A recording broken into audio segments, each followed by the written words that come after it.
Hello, my name is Terrence Chatchula. I'm entering my 19th year of volunteering out here at the School of Mines, but welcome and thank you for coming and thank you for all the visitors to the School of Mines.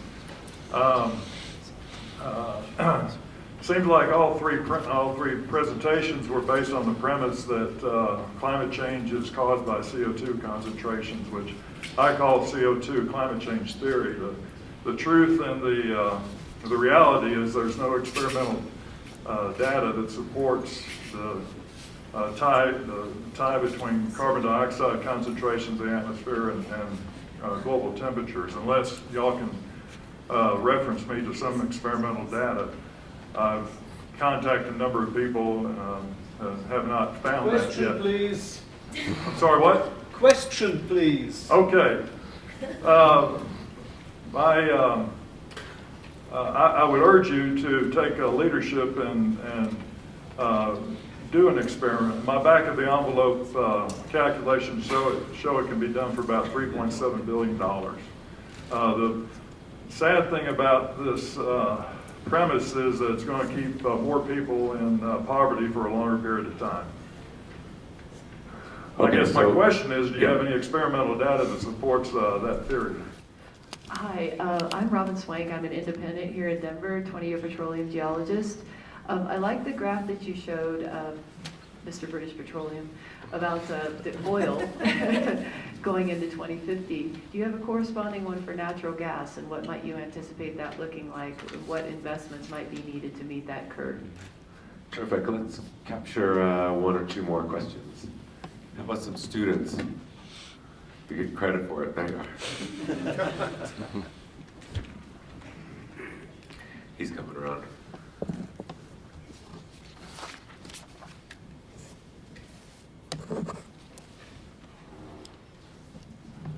Hi, my name is Gabriel. I'm a graduate student here at the School of Mines. My question is, with rapidly growing demand for energy, even over the next 2 decades, what infrastructure challenges do you anticipate there being, especially with the 50% electricity usage in the energy mix? Yeah, terrific. How about another? Yeah, one more student there. Hi, my name is Wanola. I'm a graduate student here at School of Mines, Advanced Energy Systems. One question would be for the oil and gas industry, what recommendations would you say as regards clean energy incorporation in oil and gas? Great. So let's stop there, and the panel, you can take that. Yeah, let's start with IREC and then go down the line and answer the ones you'd like. Yeah, to the first, does this work? Or you can hear me anyway, I guess. You just have to shift it on, I think. This little. Oh, there it is. To the first challenge, I guess what we're saying is that we are not climate scientists. We accept climate science, and we take the IPCC reports as a challenge, and we act upon it, and that's our job in terms of doing that. And climate science will develop over time, and we'll get more knowledge than we have today. On the infrastructure challenge and growth in energy demand, and in particular growth in electricity demand, that's an issue that we should think about. Some of the challenges, both in terms of the necessary minerals that we need for a system which has a lot more requirements for storage. There are studies that show that if Europe is going to deliver on their climate ambitions and decarbonize the electricity sector, we need to increase the size of the overall grid in Europe 7-fold if we want to do it as efficiently as possible. And with existing challenges in terms of being allowed to build wind turbines in the Netherlands or Norway, trunk lines through the Pyrenees and the Alps, it's an issue that has to be handled. Some of the electricity will be much more distributed than what we're used to, but probably will need much more large-scale electricity as well. And all these investments will have to take place in a situation or in energy markets where the future regulation is unknown. And what tariff systems will we have in place? What will the price of electricity be when half of the electricity is produced at zero marginal cost?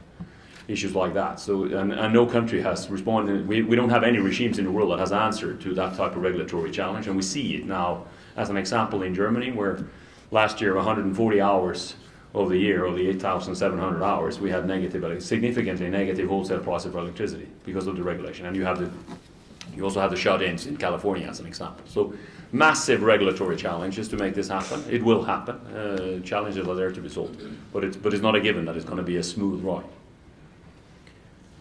So I'll take the question that you asked on natural gas. So, Otherwise, try this one. Try this one. Yeah, okay, yeah. so just in terms of natural gas, there's a chart in what I showed, just showing that we moved from about 7 billion tons of oil equivalent of natural gas demand in 2020 to about 10 billion tons. So in terms of the primary energy share, that is a move from about 22% to about 28% in that basic evolving transition scenario. In the scenario where we see a rapid transition and obviously the use of more gas with CCS, then that share doesn't increase as much, but it still increases from 2020 to 2040. Okay. Well, that leaves the third question, last question to me then, which is the clean energy use in oil and gas production. In one of my charts, in the last one, it should basically show that actually that operational aspect is 15% of the emissions. 85% of the emissions is basically in burning the fossil fuel. So if you want to decarbonize the system, you have to have a solution for all these parts. But focusing on your part of the question, yes, renewable energy is used for oil and gas production. An example, in our own operation in Oman, we use solar heat, for tertiary recovery and processes. We have in the Pernis refinery, we have 20 megawatts of solar panels, just helping to offset a great extent of the electricity used there.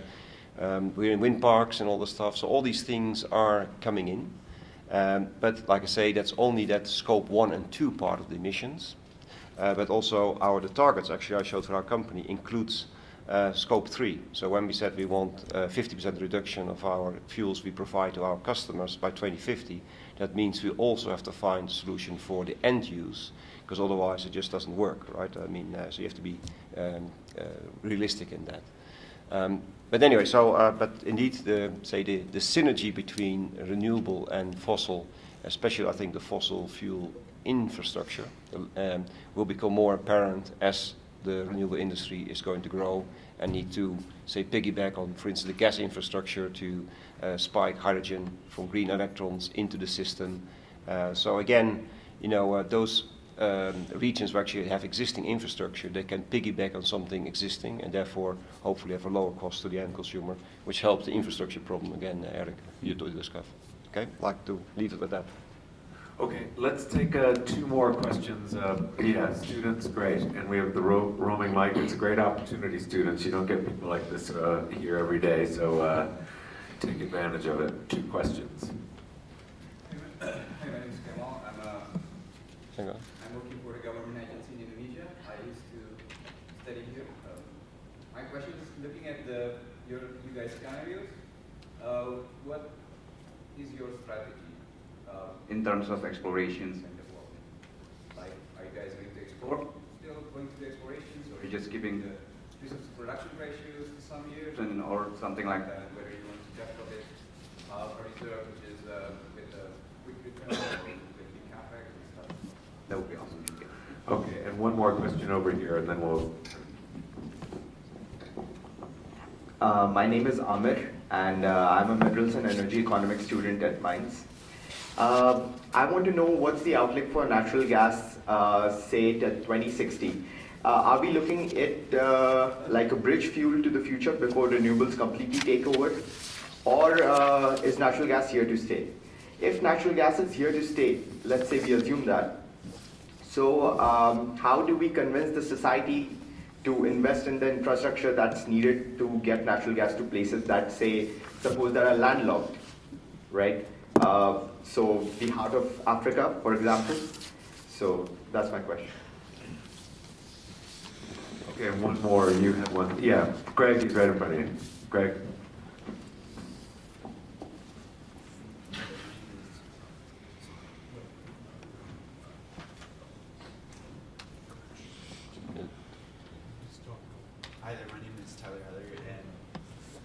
Why don't you stand up, Tyler, and speak a little louder? Pretend you're a professor. I'm a alumni here at Colorado School of Mines. Was working as a field engineer, currently transitioning to an energy analyst position. My question is about the use for electric car batteries. It seemed like all your presentations mentioned that there would be a rapid transition, that all the automobiles would be transitioned into electric batteries. Considering the entire process of getting the minerals to make those batteries, the entire from consumption, is that the environmentally steward way to go about transportation in the future? Okay, 3 easy questions, gentlemen. 3 great questions. Yeah. On the strategy, at least in our case, we will continue to develop new oil and gas. We think we need a lot of investments to continue to follow the demand curve. And we aspire to be the most carbon efficient delivery, the producer of the oil and gas. And at the same time, we're going to go into both renewables and low carbon solutions. And in all kinds of scenarios, there's massive growth in both in renewables and in the need to lower the carbon footprint of any kind of energy. So I guess we're probably in the same boat, but you'll see different choices depending on how the companies are placed along the value chain. And my 2 colleagues next to me represent the companies that have much more downstream activities than we do, as an example. Natural gas is here to stay, we think, and it's also a potential source for future hydrogen production as well, if we need to get the emissions even further down. So in our case, we have a 20% reduction in gas demand to 2050 in a scenario where you actually reach 1.7, 1.8 degree warming.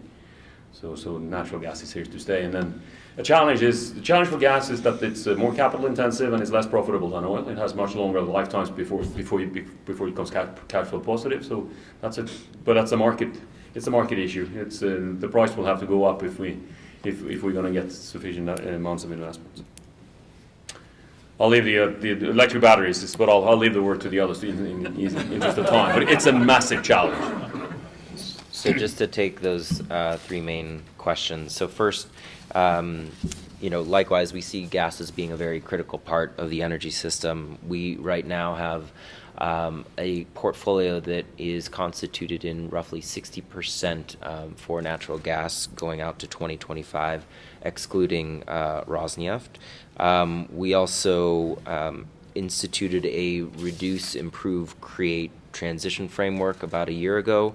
So that includes GHG emissions objectives and as well just reducing increasing the amount of allocation of capital into new energy. So in terms of, are we still exploring? Yes, we are. Increasingly, that will be weighted towards natural gas, and increasingly that extra capital that we have left over after every year increasingly is being put into our new energies division. So in terms of the other questions, you asked about the role of gas in 2060. Our forecasts right now only go out to 2040, but next year we'll go to 2050. So I'll let Wim say what he thinks at that point. I do think that from our perspective, we see massive potential in blue hydrogen. So hydrogen from natural gas, or the blending of additional amounts of hydrogen in currently used natural gas infrastructure. And so we see that as one possibility. There's also, in scenarios that we've run, in the last year's scenarios, increasing amounts of, we need to see gas with CCS, but obviously the economic viability of that is still in play, and we need to see improvements in that in order to see a greater penetration. But I do think that as we look out into the next 4 or 5 years, natural gas has a real problem in terms of ensuring that its climate benefits remain. And I think that it's important to understand that if the industry doesn't take significant steps to ensure that is the case, that methane emissions are reduced, not just overall in terms of intensity, but actually the overall amount of methane emissions, then we're going to have a real problem in ensuring that the public in this country sees natural gas as providing the climate benefits that it can provide in terms of its ability to penetrate into areas that are primarily coal fire, where we have much more coal-fired generation. And then in terms of electric batteries, chemistries will evolve.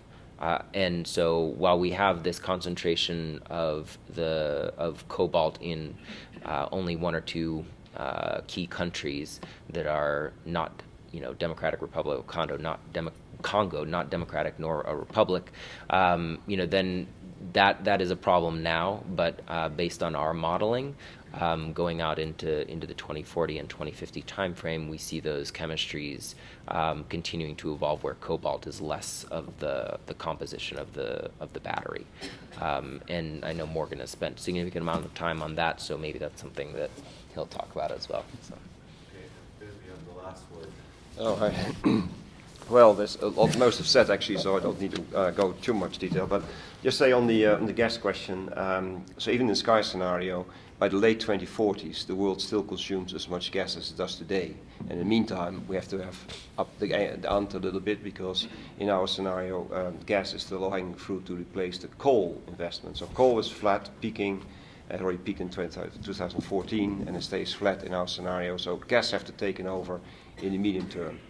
So very clearly that it's at least a bridging fuel, but ultimately, and you see that in our scenarios post-2040, it is a rapid decline, a pretty rapid decline. So it's not exempt in that sense for the energy transition, but actually that is if you look at the energy consumption, if you look at actually the installed capacity, that is not going to have such a rapid decline, because in the end, if you have that gas-fired backbone of your electricity system, you're probably going to keep it as your insurance policy for those days, the wind is not blowing or the sun is not sufficient. So this is an incredible opportunity for integrated energy planning, right, for the new system, is that when you have these systems, keep it, maintain it, because that's your insurance policy for intermittency. And of course, this is all about, decades to go. And sometimes people look at the end point and say, oh, we don't need it then, so why bother now? But to get to that end point, you need still a transition, still need a journey. And that journey has certain steps. The innovation doesn't go in one giant step forward. We do that incrementally. And so even if you think it is not a lasting fuel, still you need to go through these these two cycles with natural gas to make it happen. Very good examples for shipping. People say, should you have an LNG in shipping? Yes, it's 25% less CO2 emissions. It's not the end solution, is it? True, but it's something you can do today. And 25% is 25% reduction. So all these little things, they add all the time. On the batteries, I leave that there. On IEC strategy, you will see it evolving. When you look at our scenarios, there is a place for niche fossil hydrocarbon companies, right? Because if you believe that society is going to decarbonize, then small companies can still produce that stuff and looking after their own emissions, and somehow the system will cover that. But if you're an IOC, my CEO has been on the Bloomberg interview and says, well, should we still see ourselves as big oil? I like to see myself like big energy in the future, actually, and now. And that's a mindset, that's his vision, right? Very clear. He has a very clear view of how this pathway is going to change. But bearing in mind that the coming, say, decades, we still need even more, in the meantime, fossil fuels and then going down, that of course also the company needs a backbone of profitability. Because if you don't make money, you're not part of that transition anyway, because you have no money to invest in the new system. And we're very clear in that, also to our shareholders. So at the moment we have 1-2 billion a year. We've ramped up our new energies from 60 people 2 years ago to 800 people now. So it's only a kind of institutional capacity, how fast can you invest, but that's going to increase significantly over time. And it's a very clear vision where we want to go. And one of our executive directors have, again, in the public domain, saying that his ambition was to have 67 gigawatts of wind power, of renewable power. I quite like his number 67, but it's about, I think, like for like on the end use, 100 gigawatt is about 1 million barrels equivalent. So that seems about in line with our carbon reduction targets. So he has an enormous challenge to actually deliver there. Thank you. Thank you all.